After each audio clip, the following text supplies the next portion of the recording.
How do you hold your pen? How do you hold your pen?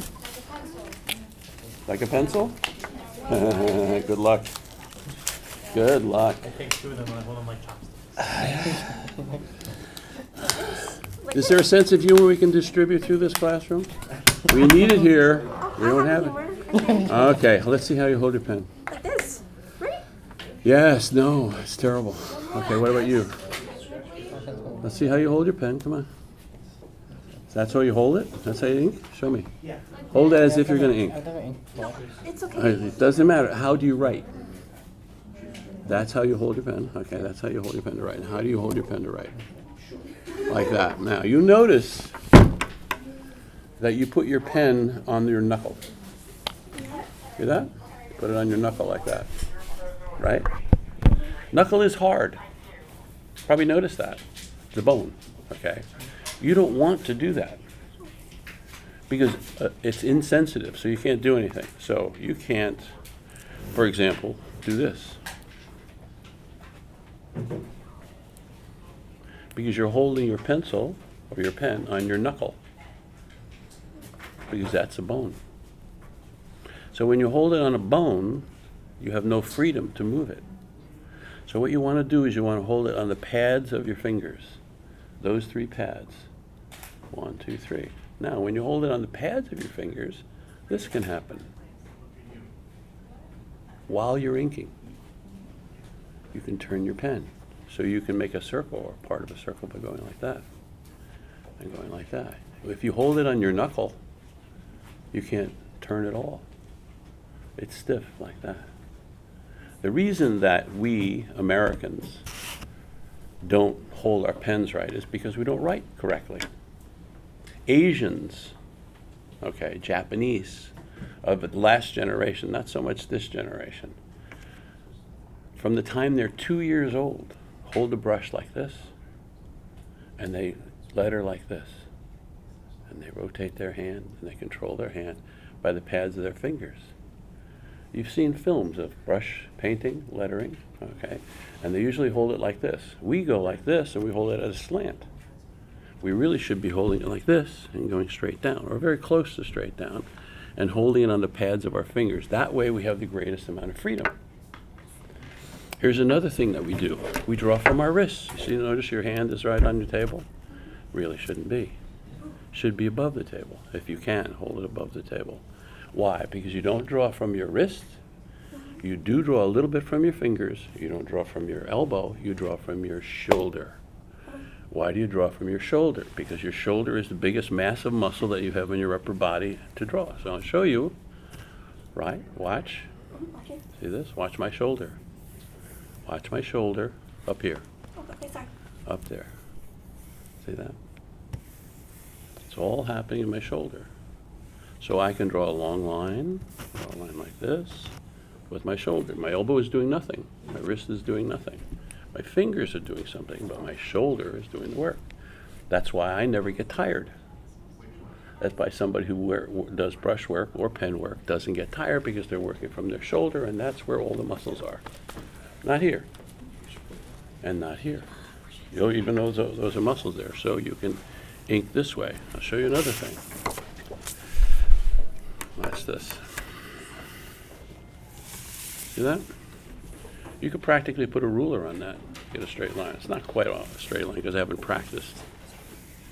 Why? See that?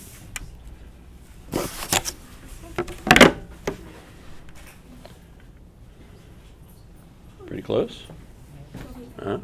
Because I did it from my shoulder, and my shoulder has the biggest rotation of any part of my body, of any part of my arm. I can rotate my shoulder easily. So I use my shoulder. So what happens is Americans, because we're used to doing this, okay, which by the way, we're not hardly doing anymore. We're doing this little script stuff. We're going to be doing lettering like this. We have just the keyboard to go by. When we do this, that's not good practice for inking. Okay? I'll show you something else. Since I hold the pen in the pads of my finger, okay, pads of my finger, I don't have to hold it tightly and press it against my knuckle. So I don't have a writer's bump. Most people have a writer's bump right there because they're holding their pen against that little knuckle there, okay? Now I want you to do something for me, and you're going to watch it. Pull the pen out of my hand from the front. See how easy that was? Let's try it again. That's how lightly I hold my pen. It just slides out. You don't have to hold your pen tight. You don't have to hold it against the knuckle. You have 3 pads. Usually they're a little more moist than your knuckle, and they can hold your pen properly, okay? Now, okay, see it? After you practice a little bit, you'll realize that that's the natural way of doing things, not the way we learn to do penmanship, okay?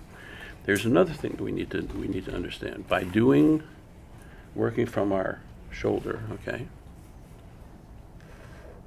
It's easy to make a straight, smooth line instead of switching our lines. Usually when we draw lines, we go switch, switch, switch, switch, switch, switch, switch. That's not how you ink a line. You ink a line by using your shoulder and making the line go smooth. Now you do have to practice that. So one of the practices that you can do, okay, is when you're not inking or drawing, get a piece of paper and just make lines like that. You can do that for 10, 15, 20 minutes. Just make lines, make lines. Practice making lines. So what happens is your hand gets steady and you start using the proper muscles of your arm to make your lines. I know it's hard. It's hard right off the bat. It really is. It really is. And don't expect to do it right away, but you will learn. See that? I know it takes a while to get comfortable. Okay. Now you will find in American comic books and in really almost any comic book, one of the things that happens is that people think that a line is this, that. That's not a line. I know it seems like a line, but it's not a line. A line is a contour, okay, or it may be part of a drawing, or it may be something, but a line is not what you're drawing with. If you're using lines, you're drawing a thing. Let's say I'm drawing your face, okay. The line, okay, that I draw with, which would normally be a pencil because I don't want to start with a pen, okay. The line is part of your face, okay. So the line should reflect your face, okay. So we're going to draw your face here.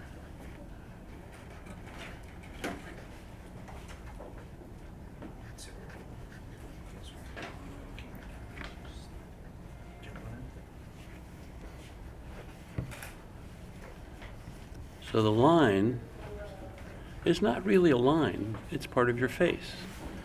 So when you're thinking and when you're drawing, okay, you shouldn't be thinking lines.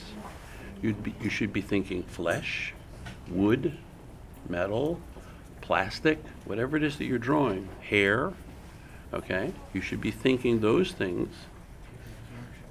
They're part of a face, they're part of a desk, they're part of a building, they're part of whatever they are. They're no longer lines. They're the tool that you use to make things. You're not thinking lines, you're thinking things. Metal, a girder, a piece of wood, a door frame.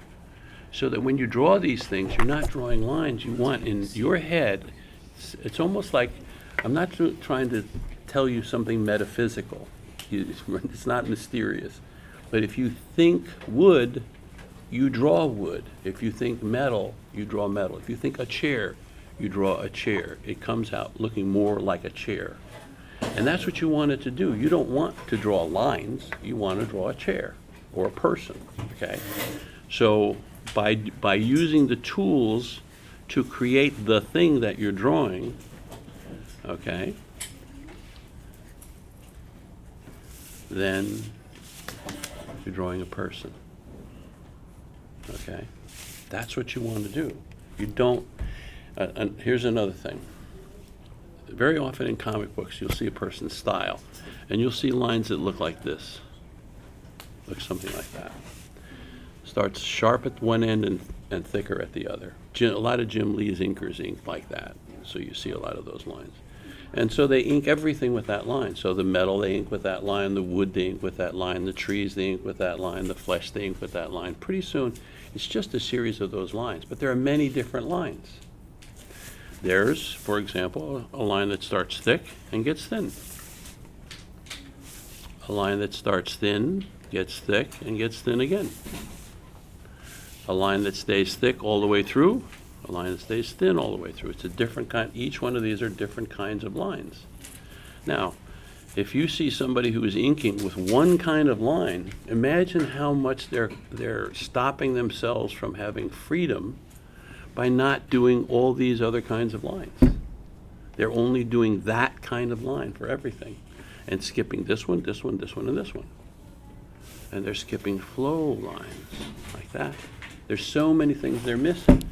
So the line that you do, remember I showed you about practicing lines? You should also practice different kinds of lines.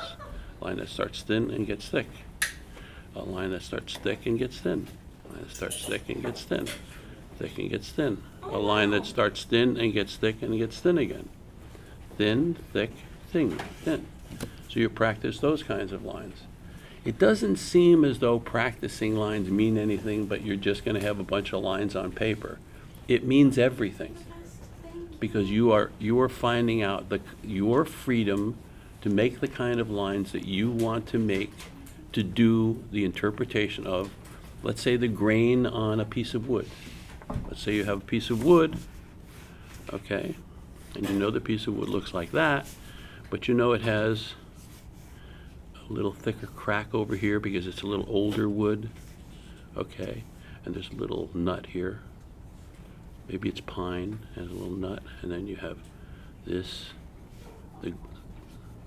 the grain of the wood. And then it had a good year, so the grain gets thicker, then it gets thinner again, like that. So you get the grain on a piece of wood. You wouldn't think the grain on a piece of wood means anything until you have the freedom to draw all these different kinds of lines. Suddenly you can do anything. The world is yours. You can draw the world. A human being, the flesh on a person's skin is different than the piece of paper. The edge of that piece of paper compared to the edge of your skin is so different. So you look at it at the edge of a piece of paper and it's like that, and you look at skin and you know that it's like that. It's very, very subtle, okay? And it has thicks and thins. Thicks and thins give you dimension. So all of these elements that make these lines allow you the freedom to do whatever it is that you want to do. That doesn't make an artist out of you. It doesn't make you a genius. It gives you the flexibility to become whatever you want to become when you become it, to have the tools to then interpret it. Okay?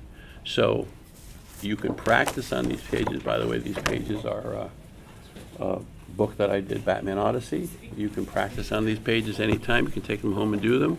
Start anywhere, enjoy them.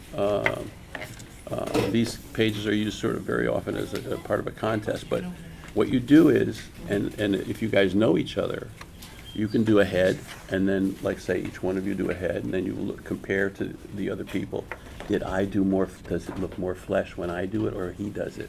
Does it look more like plastic? Does it look more like wood? Does it look more like metal? What does it look like? How do I feel about it? Now, I'm saying things that sound like emotions. They are emotions, because when art gets good, it's emotional. When it's bad, it's just junk. But when it gets good, it's Norman Rockwell and Bob Peake and Austin Briggs and Bernie Fuchs and Al Parker. It's art. It's something more subtle. You get to look beyond just the line that you put down. Okay? Any questions? I know, you've been hypnotized. I get it. No, it's just inspiring. Wow. Well, it's supposed to be. I'm feel that. Okay, questions? Yes? So you're talking about how like different like techniques work, right? What kind of like pens and stuff like would you recommend? It almost doesn't matter. Okay. It almost doesn't matter. You pick your own tools. I use these. One of the reasons I use these is that the ink is in here, and I don't have to stop and fill up my pen. Now, this is something that, I work a little more scientifically than other people do, and if I have a pen that I have to dip in an inkwell, and then I have to wipe it, or then wipe it on the side and take care of the point, and then go ahead and ink, I have a certain amount of ink left on my pen, and so I then have to go and dip it again. Well, if you do the math, with this pen that has ink in it already, get twice as much work done as the person who has to dip a pen in an inkwell. I have a question. And when I say twice as many, I mean twice as much. If they get 10 minutes worth of inking out of a given amount of time, I get 20 minutes. And I make more money. There you go. What was the question? Yeah. What's inking? What is inking? Inking is okay. Inking is what you put on top of this to make it reproducible. This won't reproduce because this is blue. And blue doesn't reproduce if you shoot it with a standard camera. So you have to put ink on it, clean it up, and make it black So, with ink. how was this drawn? Was it drawn on digital or? No. Well, okay. The question has entered the room, what about drawing on digital, yes? Right? So, I'll finish the question. Some people draw a comic book, let's say comic book pages or other stuff on digital on computer. And they've asked me many times, have you thought of drawing on a computer? Last thing in the world I would ever think of is drawing on a computer. You see this page here? DC Comics paid me, we'll name a number that's sort of close to the number, $1,000 to draw this page, okay? Then when this page gets inked, or when I have the pencil, I can sell this page to a collector for $10,000. But if I do it on a computer, I just have a printout and I can't sell the original. Why would I give up the $10,000 for the sake of the $1,000? That would be stupid. Also, computers are stupid. They're as dumb as a pencil. They just do what you tell them to do. They have zeros and ones. That's all they have, and they repeat things, which is nice. If you want to have an army of characters in perspective, you can do that. But drawing, the pleasure of drawing, more or less has to do with the hand. There's certain practical solutions that can be had on a computer, and it makes a lot of sense to use a computer. Let's say if you're going to add other elements that you find in other sources, you can add them in on a practical basis, but in the end you don't get to sell the original, which you can if you're a good artist, for 10 times as much money as you sell it for the actual job you're doing. Why would I give that up? I'd have to be insane. So, and I'm not insane, believe me. Questions over here? Yep. Oh, yeah. I have a question about applying ink to the darks of the shadows. How do you apply so much of the, like, let's say black it out, but then still have it kind of silhouette so fluidly? How do you accomplish that? Well, you use a brush rather than a pen. Brush on. And you use a brush to fill in your blacks. I mean, that's really the best way to, because blacks are just black. There's nothing, like this area here, this is going to be black. I have to make the decision as the inker if I want that to be totally black. If I want it to be totally black, I could just outline it, put an X on it, and then take up my brush and fill it in black. I'll tell you something else about brushes. Have any of you guys here used brushes to ink? Yeah. Yeah? Okay. Let me tell you a story that might be the end of this little conversation. I'm going to tell you a story about a guy named Fred Ang. Now, because his name is Fred Ang and because he's Japanese, he had an accent. Now I know I shouldn't be imitating an accent, but I'm going to be imitating an accent because it so charmed me when I was 15 years old that I retained this accent. We went to an animation company. We were learning to become animators, to be animation inkers, and that basically we used a brush, and he taught us his job was to teach us how to use a brush on acetate, which was animation cells. But he had an accent. So he didn't say brush, he said boss. You hold the boss like this.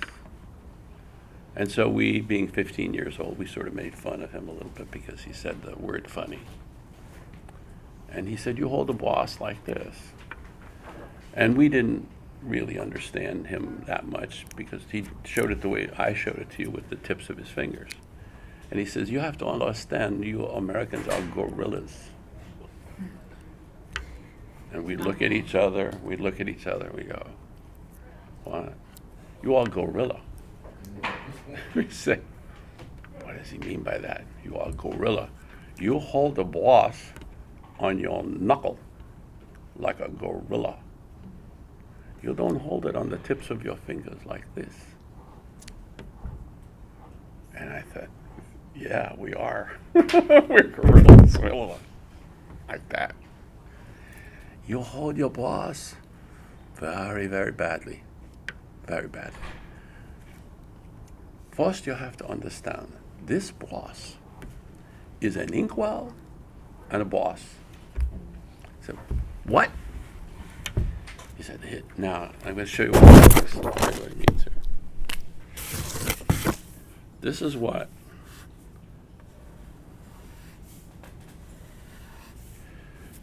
and not everybody can see this, but that's the tip of a brush, right? That's the metal part, that's the brush, right? He said, you show me how you use your boss. And we would take our brush and we'd dip it in the inkwell, and then we'd wipe it off because you got to make a point to it. And then you'd wipe it on the cloth or piece of paper next to you, and you'd wipe it off. And then you go ahead and ink. And he'd say, stupid. Okay, Mr. Ang, why is it stupid? Well,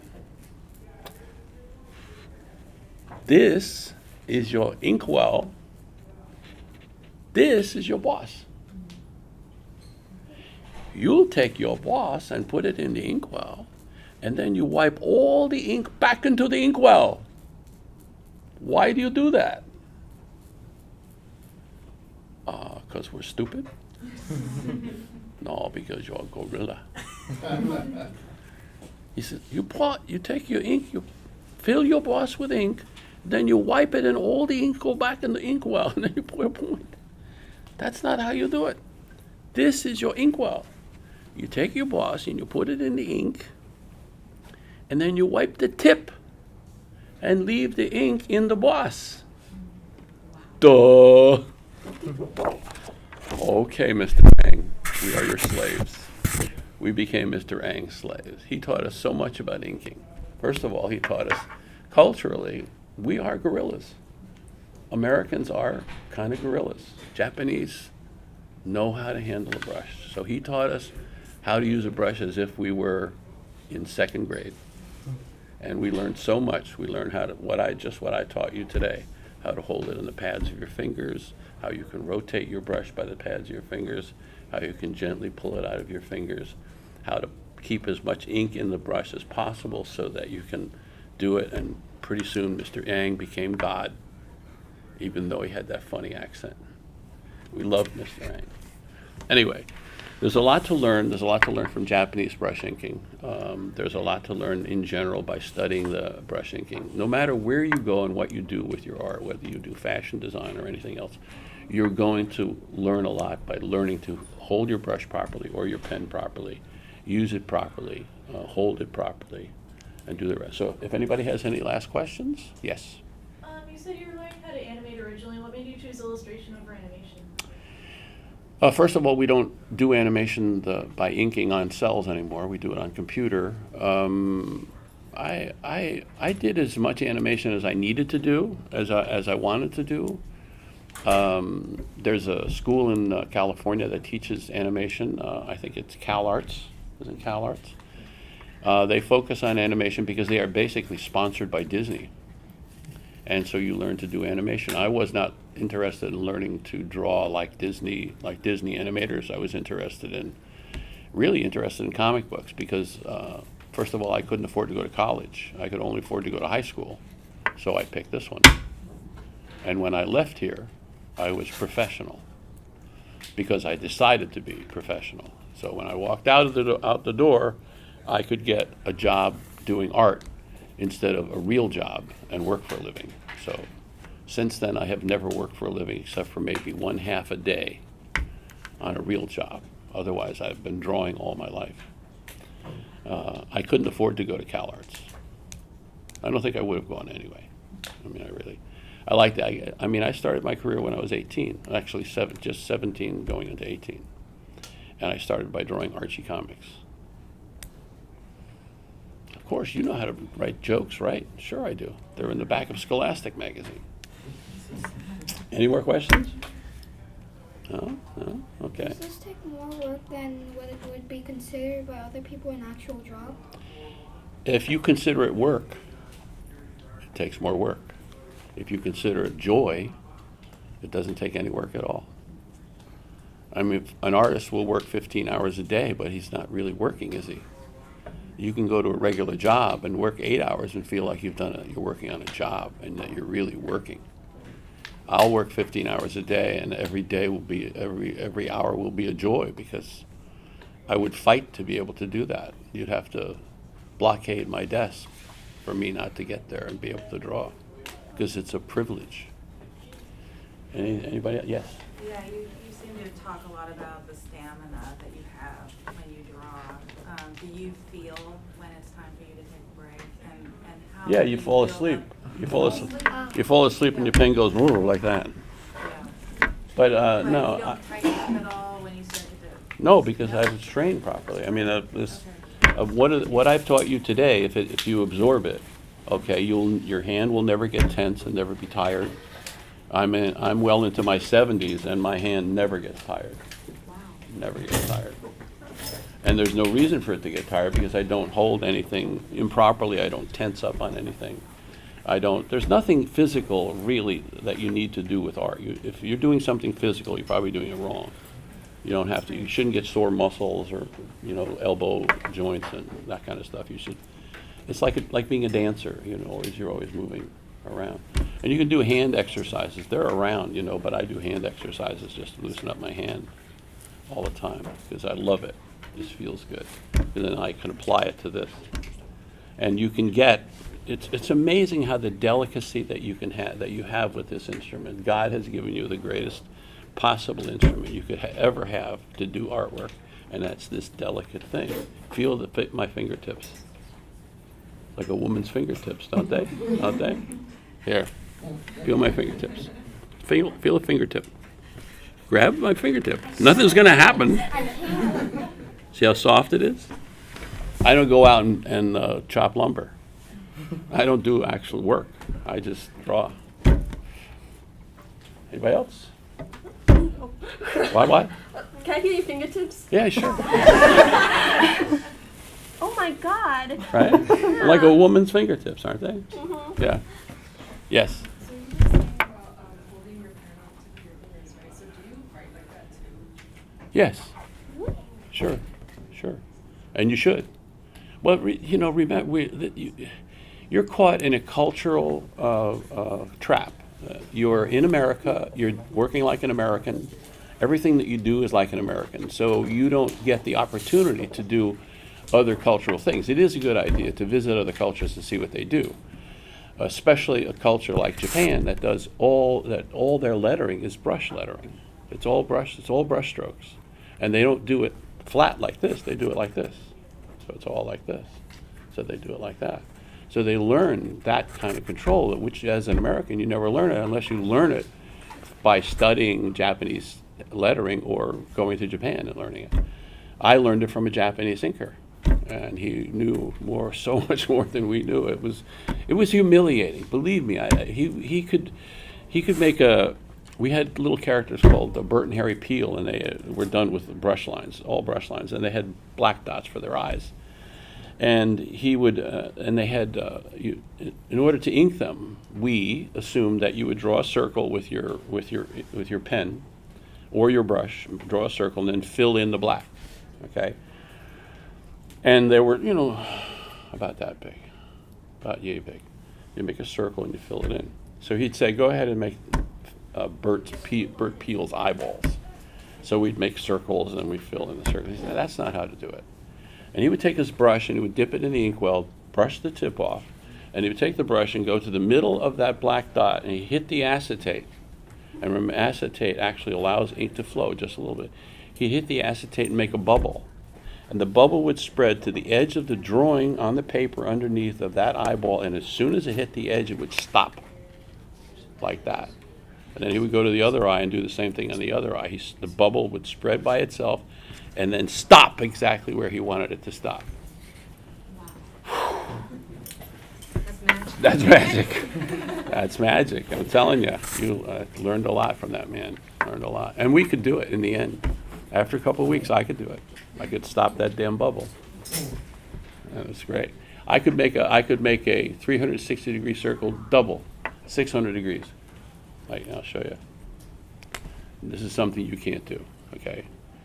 1, 2. That's 600 degrees. I can go backwards. 360, 360. You can't do that. You practice, you can do that. You can draw a straight line, or practically a straight line. I did it over here. Because you're working from your shoulder, you can make a straight line. Because you're using your shoulder as a pivot, and you can make a straight line. People say God can't draw a straight line. I can draw a straight line. It'll go off now and then, but I'll nail it after a while, a straight line. And you learn to do that. That's what, your body is made to do art. All your bones and everything that works up here is made to do art. You just have to learn how to use it, and not overuse it, and not tax it, and not make it tired. Just go with the flow. I know it sounds, I know sometimes I sound Asian, like, no, it's all of the world. It's all of one thing. Last question, are we done, Josh? Okay, any last question? Yes, sir. You mentioned like you learned how to use anything from Japanese artists. Would you say it's something akin to calligraphy? Calligraphy is good, but it's good for calligraphy. And unfortunately, there's not a lot of calligraphy around. What's calligraphy? Calligraphy is lettering with different types of pens, what they call C pen points or D pen points, speedball pen points, and that's what you see on diplomas and stuff. Basically, that kind of lettering is calligraphy, which is a good practice. I mean, there are calligraphers who do diplomas and stuff. It's very nice. But nowadays, people do it with, unfortunately, with typeface and computers. So it's, handwriting is becoming a lost art. I mean, the next generation of people are going to look at handwriting and go, what is this, Egyptian hieroglyphics? They're not going to recognize script. I mean, I don't know how the world is going to get by with signatures. If your signature is script, then how do you identify yourself 10 years from now when everybody that's 20 years old doesn't know what script is? They only know lettering, the keys that you have on your computer. Kind of a problem, isn't it? The font to script. What's that? Switch the font to script. Yeah, you'd have to switch the font to script, but the truth of the matter is nobody uses it because you have to use it with your hand. That's one of the reasons it's called script, is because you use it with your hand. It's basically handwriting. Now people are handwriting by doing lettering. Haven't you noticed? Everybody's doing lettering. Nobody's doing script. And the next generation is going to be gone, completely gone. It's just the way, we're human beings, we have weaknesses. We look for the better thing and we do the better thing. Well, very often we lose things on the way. And this is art. You have to understand this is art. So you can't lose these skills, except if you do, you sacrifice a lot. So you best look to the past for your skills and build your skills forward rather than ignore them and let them drop. Most of the people in this room don't know who the best artists of the last 100 years are. I don't know. I have no idea.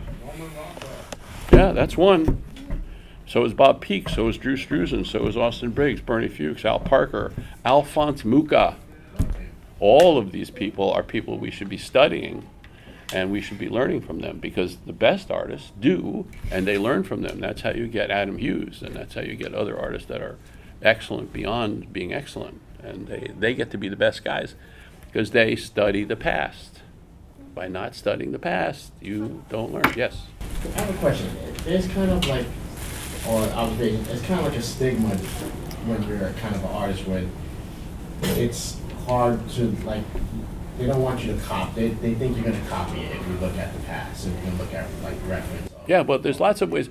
Human beings, nobody made any money betting on the native intelligence of human beings. We're not that bright a creature. And one of the ways that we stay bright is by learning from the past. So that would be the antithesis of what you're saying. I mean, the idea of not learning from the past means that you're an idiot, pretty much. because that's where a person can drop the veneer of civilization in one generation by living out in the jungle. Gone. You don't know anything. Can't write, can't read, can't communicate, can't do anything. If you're off away from human beings where you learn all these things, that's what we have schools for. And you can't underrate it. And you guys are, for the most part, in the best school you could possibly be in. People who go to this school don't quite realize that this is the most unique school in America. This is a high school that teaches art half the day. A high school. Huh? What's the other half? What's that? What's the other half? Math. I mean, academic. The other half. The other things you have to learn. Academics, what they call academics. That's how you get to go to college if you're going to go to college. But half the day, you learn art. Where do you get that? There's no other country. Huh? You get it here. That's it. This is it. I was so lucky to come here that, I wouldn't have a career. I regret my choice. I had the opportunity to take the test here. And you didn't do it? I didn't because, again, I was young, I was in high school, I was junior high school. I lived in Lower East Side, so I was near Seward Park High School. Right. Like that. I had the opportunity to take the test. I was doing artwork. One of my teachers were pushing me to do artwork.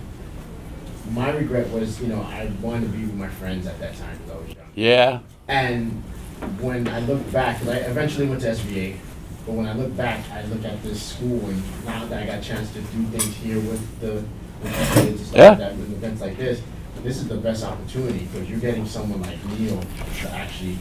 There's actually there's no words that I can even conjure up that it properly describes this, because I was prodigious in my learning because I was a total geek and hungry to learn. There's no teacher that I took in this school that could keep up with me. Okay, and I rocketed ahead of everybody. We didn't even teach comic books or cartooning. I mean, we had what's called cartooning. You do gag cartoons and stuff. They wouldn't even teach it. They wouldn't teach comics or comic-related stuff at all. They wouldn't teach how to do comic book lettering. They didn't teach anything. And yet, the school was a hotbed of people who wanted to learn how to do comic books. So it wasn't just the school and it wasn't just the teachers. It was the environment of all these other kids that wanted to do the same insane thing that I wanted to do that allowed me to do it. Because if I went to any other school, where would I have that group of kids? We had a distilled form of student around us in our cartooning class, and even though our teachers wouldn't teach us comic books, we would learn it. Our 8 guys in that class learned from each other, and that's how we got good. So it doesn't even take the teachers; it's the environment, and it's your friends, and all the things that happen around you. That's magic. Yeah. Well, I kind of, also when I was in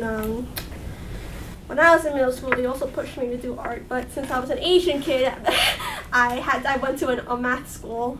And that's Right, because they assume you're going to be interested in math and science. Yeah. and science. I'm interested in math and science, and that I'm not Asian. I might be. I don't know. In your dreams. I'm just saying that people accept these caricatures, none of which are true. People are interested in what they're interested in. That's what's so great about this, is that no matter what you're being pushed toward, once you get into this environment, you find people like you that you can communicate and you can learn from, and then suddenly you're teaching them and they're teaching you, and you're going out and finding stuff that you would otherwise not find. And maybe there's not even a teacher that will teach you that, but the environment itself creates this kind of creativity. That's what's so great about it. So stereotypes are off the chart. Stereotypes have always been off the chart, and it's ridiculous. I'll give you an example, and maybe I should cut this, Josh. I know you're willing to just let this go on forever, but I think I'll give you the caricature. I was in junior high school, and Mark Twain Junior High School in Coney Island, probably one of the best junior high schools. I guess they call it middle school now. Around. I was amazed. I've been in Germany for 3 years with the Army of Occupation with my dad, my mom, and we came back and we went to Mark Twain Junior High, and the first class they had was a cooking class, which is amazing, and I had to have an apron. What? I was in an Army school in Germany, and now I come to this school in the United States, and I have to get an apron because I have to be in a cooking class and make French toast. Guys, that blows guys' minds. You know, like, what? I have to do cooking? I have to wear an apron? Are you kidding? Leave me alone. I don't. This is wrong. It's totally bad. Yeah. My mom gave me an apron. Here, you can have that. It's to stop anything from going onto your shirt while cooking. Sure, right, exactly. No, we don't care. Guys don't care. We don't wear aprons. I'm just saying. Okay. So I go to this school, and I'm in a class, and the good thing about this culture in the area of Coney Island was that in those days it was basically Jewish, Italian, and Irish. Jewish, Italian, and Irish. The Italians and the Irish were the tough guys, and they refused to learn. They would just, sit in the back of the room and cut up jackpots and laugh at everybody. The Jewish kids would sit in the front of the classroom. A lot of them, they had names like Abrams and Bayer and names like that, so they got clustered in the front. Since my name was Adams, I was clustered in the front with them. So I'm with the Jewish kids. So I got exposed to a lot of Jewish kids, and I'm the go-between between the Irish and the Italians, who I wasn't going to take shit from because they were Irish and Italians, and they thought they had to live up to their reputations. You can go fuck yourself. Didn't mean that. Anyway, so I had to deal with that. And yet I'm with the Jewish kids, and the Jewish kids, because of a cultural thing that happened, we're always like, I'm intellectual, I'm smart, I'm going to do better, I'm always going to hand my test in on time, I'm always going to do this, all those kids. Those kids, I could relate to them because I felt the same way. At the same time, I was out playing handball at the back of the school, and I was a pretty good handball player. And we have good handball courts at Mark Twain Junior High. We had 6, both sides, two on each. Okay, really great. So we had, guys who could play really good, guys who could kill the ball. You run in, you get with 2 feet away from the ball and just knock it to the other side of the court. I was good. Would the Jewish kids go and play handball? No. Why? Because they're intellectual, right? They're smart. They're Jewish, right? They accepted the cartoon of themselves. And so in my conversations, I'm talking to them, I say, why don't you guys come out and play handball? And they're like, well, and they didn't say, because I'm Jewish. They said, I'm not physical. I don't, I've got to hand in my test. So what I did was I broke one of them away who was like willing, right, to play handball with me. And I took him out, and I started playing handball with him at lunchtime. And he got to be good. And he got to be more physical. And my conversations with him would be, this is bullshit. You being Jewish has nothing to do with whether or not you can play handball or anything else. And you know what you're getting? So we're going to be the best team in the handball carts. So we took on everybody. We had a Jewish kid and this whatever white trash kid, me, and playing really good handball and showing the Italians and the Irish kids up, which inspired the other Jewish kids to do other physical things. So we made a difference there. But the cartoon of this, and then later on in life you go, well, what about the Israeli army and those guys? They're like they're world beaters. But in those days, they accepted the cartoon of themselves. It's like the Asian thing, right? Yeah. You must love math. No, I don't like math. I like to draw pictures. Leave me alone. It's ridiculous.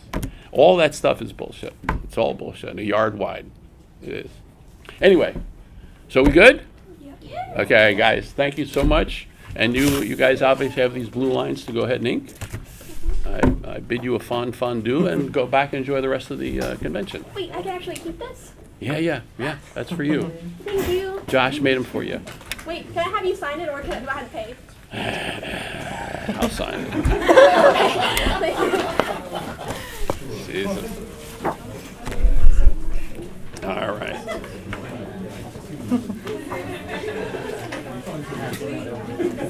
You still have to ink it, I